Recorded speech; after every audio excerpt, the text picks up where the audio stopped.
नमस्कार, जय श्री कृष्णा। आपको मैं महालक्ष्मी के प्रादुर्भाव की कथा सुना रही हूँ, जिसमें 3 भाग सुना चुकी हूँ और ये अंतिम चौथा भाग और बहुत संक्षिप्त में सुनाऊंगी। है तो बहुत ही विस्तृत, सुनाऊं तो कई भाग बनेंगे। माँ लक्ष्मी के 2 प्रादुर्भाव हैं। एक तो वो जो स्वयं माँ श्री राधा के वाम अंग से प्रकट हुई हैं, और दूसरा जब वे दुर्वासा से श्रापित इंद्र के यहाँ से स्वर्ग लक्ष्मी जब बैकुंठ चली गईं। स्वर्ग लक्ष्मी मतलब महालक्ष्मी के एक अंश से उनकी जो कला है वो हर जगह है। गृहस्थों के यहाँ गृह लक्ष्मी के रूप में, जिसमें जो भी आभा है, शोभा है, वह लक्ष्मी है, लक्ष्मी का अंश है। तो वहां से जब वे बैकुंठ चली गईं तो बहुत ही संतप्त हो गए इंद्र। तो वहीं दुर्वासा से ही क्षमा याचना करके उनसे ज्ञान उपदेश प्राप्त किया। उसके पश्चात जब वे अपने घर आए अमरावती में, तो देखते क्या है, श्रीहीन अमरावती असुरों के कब्जे में है और लोग बहुत ही दुखी हैं। कोई भी रिश्ता नहीं है, हर कोई हर किसी को धोखा दे रहा है। श्री और वैभव और चमक और वहां की खुशी शांति सब चली गई है। कुछ भी वहां सुखद नहीं है, दुख के अलावा। अब ये व्याकुल होकर अपने गुरु के पास उपाय के लिए गए, गुरु बृहस्पति के पास। तो बृहस्पति भगवान ध्यान कर रहे थे उस समय। कुछ देर इंतजार किए, जब वे ध्यान से उठे तो उनसे बात किए। उन्होंने ज्ञान दिया जो पहले एपिसोड में मैंने दिखाया है, भाग 3 में। फिर सब लोग गुरु के अगुवाई में जितने भी देवी देवता थे वहां के स्वर्ग के, सब ब्रह्मा जी के पास गए। तो ब्रह्मा जी ने आश्चर्य भी प्रकट किया इंद्र को कि तुम हमारे पौत्र हो, पुत्र हो, उसके बावजूद तुमने अहंकार किया। ऐसे चीज पर जो श्री कृष्ण, जो विष्णु श्री हरि के श्री चरणों में भगवान शिव ने जिस पुष्प से पूजा की थी, वही पुष्प दुर्वासा जी ने तुमको दिया और तुमने अपमान करते हुए ग्रहण धारण करने के बजाय ऐरावत के मस्तक पर रख दिया। ये होनी है, होनी को कोई टाल नहीं सकता, इसलिए तुमने ऐसा किया। फिर सबको लेकर के ये ब्रह्मा जी बैकुंठ गए श्री हरि के पास। श्री हरि के पास जब ये गए तो उन्होंने कहा कि देखो, जहां पर भी विष्णु भगवान का, शिव भगवान का हमारा जहां अनादर होता है, वहां लक्ष्मी टिकती नहीं है, वहां से लक्ष्मी नाराज होके चली जाती है।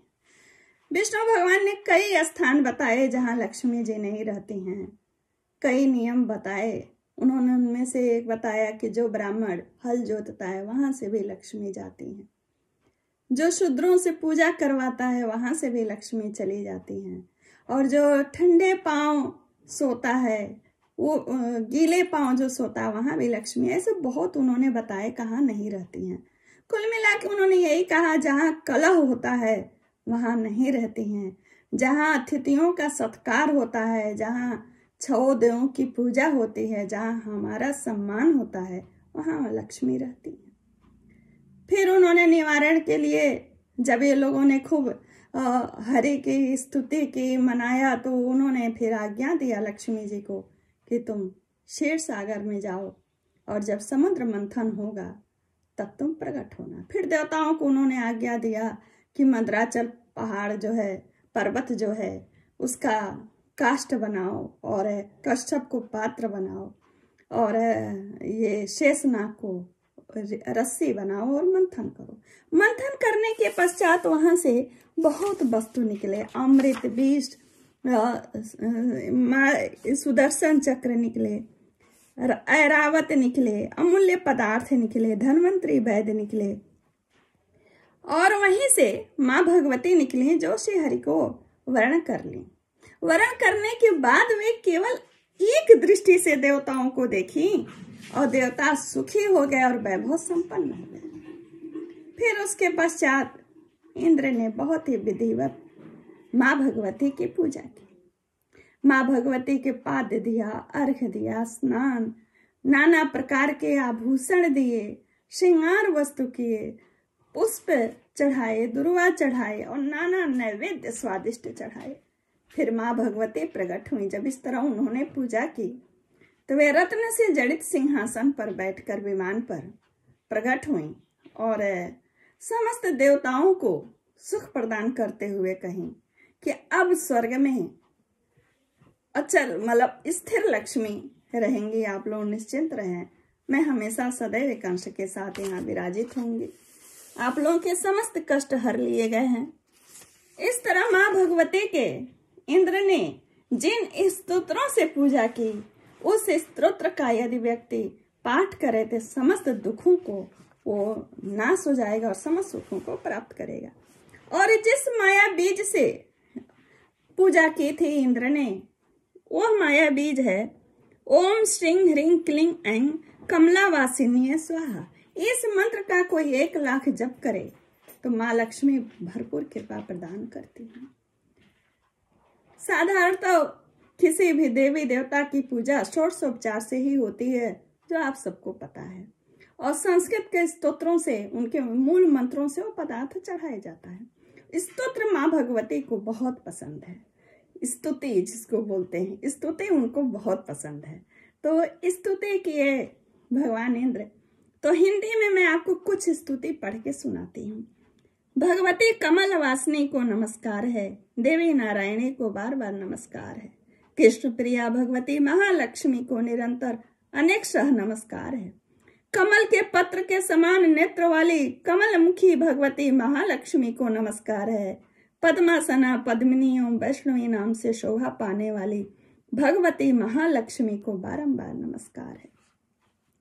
ये स्तुतियां जो हैं, इन्हें अगर आप पढ़ें तो सब इच्छाएं पूर्ण होती है। सबसे प्रमुख बात जब विष्णु श्री हरि जी बता रहे थे इंद्र को कहाँ महालक्ष्मी निवास करती हैं, तो महालक्ष्मी जहाँ क्रोध, झगड़ा, कलह, पापाचार, व्यभिचार नहीं होता है, वहीं विराजती हैं। शील के घर, सुशील विनम्र के घर, अहंकार से रहित लोगों के घर में विराजती हैं, जहाँ अतिथियों और रिश्तों का सम्मान किया जाता है। कहने का तात्पर्य है, जिस चीज की आवश्यकता हमें है, अगर उसे हम करने लगे तो माँ भगवती सदा विराजित रहती है। हम भी सुखी शांति चाहते हैं, सहनशीलता चाहते हैं, रिश्तों का सम्मान चाहते हैं, वही चीज उनको भी अच्छा लगता है, कुछ अलग से उनको नहीं अच्छा लगता है। जो मनुष्य को प्रिय है वही वो माँ लक्ष्मी को भी प्रिय है। लेकिन हम लोग कला प्रिय हो करके कला में ही जीवन बिताने लगते हैं तो दुखों का सामना करना पड़ता है। इस तरह इस आख्यान ये जो हुआ यही पूर्ण हुआ। माँ भगवती के प्रादुर्भाव की दोनों कथाएं मैंने आपको विस्तृत रूप में नहीं, संक्षिप्त रूप में सुनाई।